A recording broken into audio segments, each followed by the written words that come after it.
This video originally had an intro that was supposed to be, a crude 2D stick figure animation about a personal story I've been working on for years, actually. Two friends from different worlds. It doesn't matter. It's stupid anyway. So instead, here's a bit about if Hulk Hogan was the president in 1964. Mr. President, there's an act that needs your signature. With its passing, it will make the country a safer and better place. Okay, let's see the act. Right this way, Mr. President. Yeah, that's not gonna work for me, bro.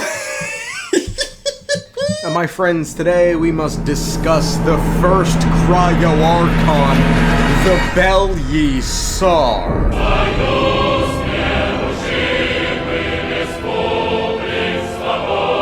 But before we get into that, something's wrong about all this lore coming at us.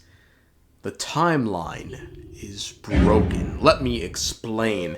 That an old idea I had once supported has seemingly been torn apart, thrown, and cast away into a bin called complete mystery.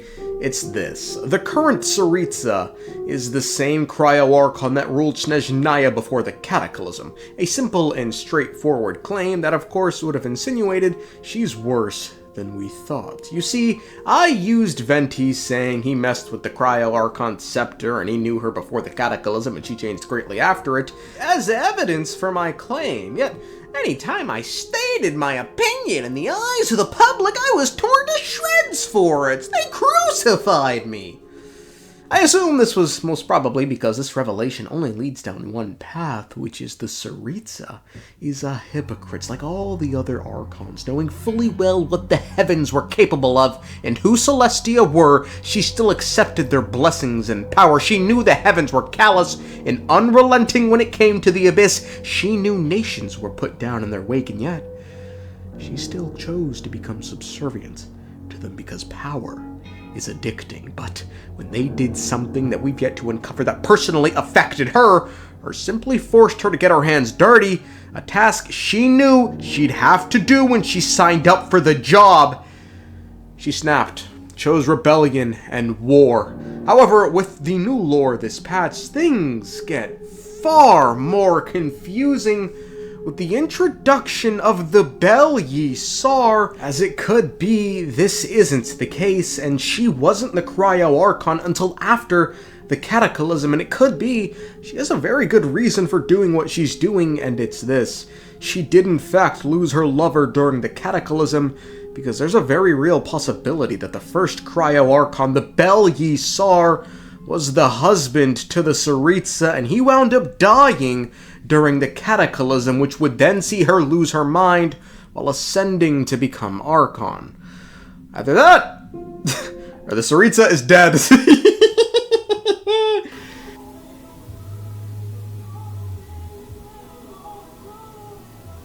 Oh, is there a nigga outside listening to Trapped in the Closet by R. Kelly? Let's refocus. The Belyi Tsar, translating to White Tsar, was, as mentioned earlier, the first Cryo-Archon. Quote, the Fae who once followed the first Cryo-Archon, the Belyi Tsar, ruling the Northlands in their entirety.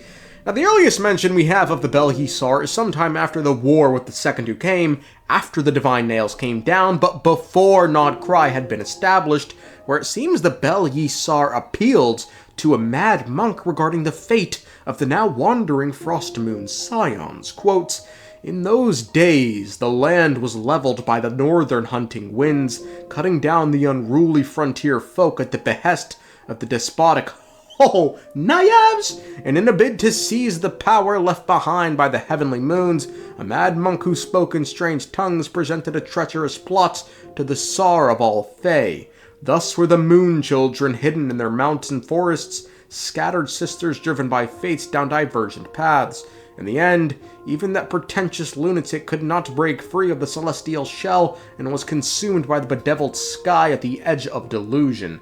We never learn what this plot was nor who the mad monk was. All we really know for certain is whatever the plan was, it forced the frostmoon scions out of Hyperborea and into the mountains before eventually Nod-Krai. And speaking of Nod-Krai, there's an important point to bring up regarding it in the Belyi Tsar, which is the Belyi Tsar seemingly had little to do with Nod-Krai's founding, as in actuality, the one who gave the okay for Nod-Krai to be founded was the Tsarista. Quote, when all was over, the survivors raised a lighthouse atop the mountains, gazing far out towards the new ruler of Snezhnaya. To preserve his dear friend's pure childlike dream, the torch forger did not shy away from defending it before the Tsarista's court, and though he received the royal edict he sought, he also took upon himself an oath of vigilance and sacrifice, and thus began the history of the paradise known as Nod-Krai.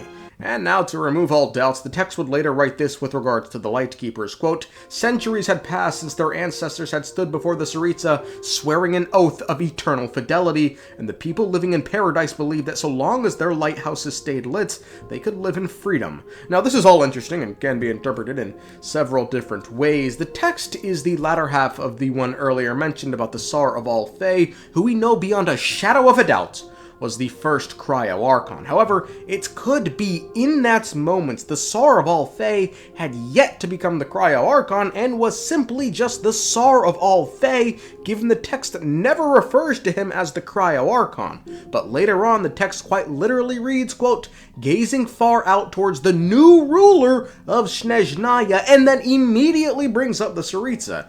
Even if the Tsar of all Fae wasn't Cryo-Archon yet, he surely must have been the ruler of Snezhnaya, given Tsar quite literally means king, and is, in this game often used for ruler of Snezhnaya. So how could it be then that before the founding of Nod-Krai, but after the Belyi Tsar existed, there was a new ruler of Snezhnaya in the form of the Tsarista?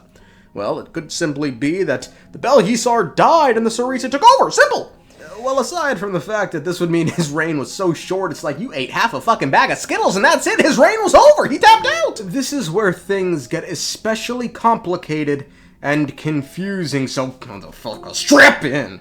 It said, quote, when the nations found themselves swept up by that calamity, the frontier regions, once the locus of high hopes during the pioneering age, found themselves bereft of the gods' protection. In Nod-Krai's darkest hour, from the north came only a single rider clad in dark silver armor. So, in addition to a new ruler having ruled Snezhnaya before the creation of Nod-Krai, and that ruler being named as the Tsarista, we are now being told that after the founding of Nod-Krai, a certain calamity occurred where we would see the frontier regions no longer protected by the divine. Now, whose divinity were they lacking? Quote, despite having neither fief nor noble title, they continued to uphold the oaths of their ancestors, for they believed that somewhere out there, the Lord of all Fae and erstwhile protector of all Snezhnaya watched over them still. Now, this is even beyond confusing because they're upholding the oaths of their ancestors due to their belief in the Tsar, yet their ancestors made the oaths to the Tsarista, bro, the fuck?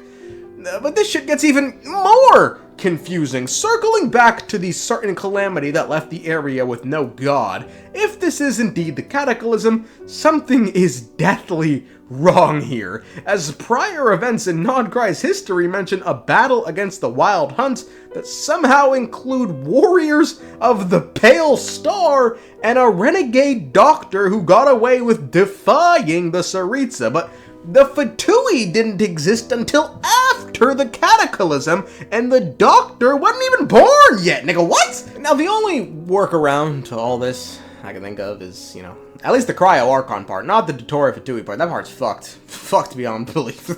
Unless there was another doctor in the fatui's past, I don't know what the fuck to make of that shit. I mean, either that or there was another calamity we don't know about yet that hit after the second two came, but before the cataclysm that hit multiple nations. I don't know.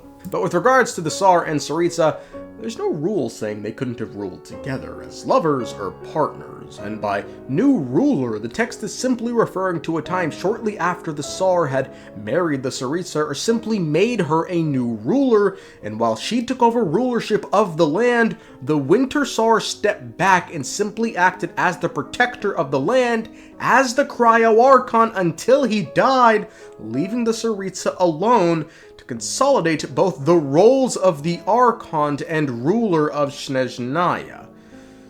Presumably around the cataclysm? This could help to explain why, despite having to make an oath to the Tsarista, the Lightkeepers still believed in the Lord of the Fae. You know, she might have been the queen, but they still had a god that they respected. And in the words of the most famous black Nazi to ever exist, what's a king to a god?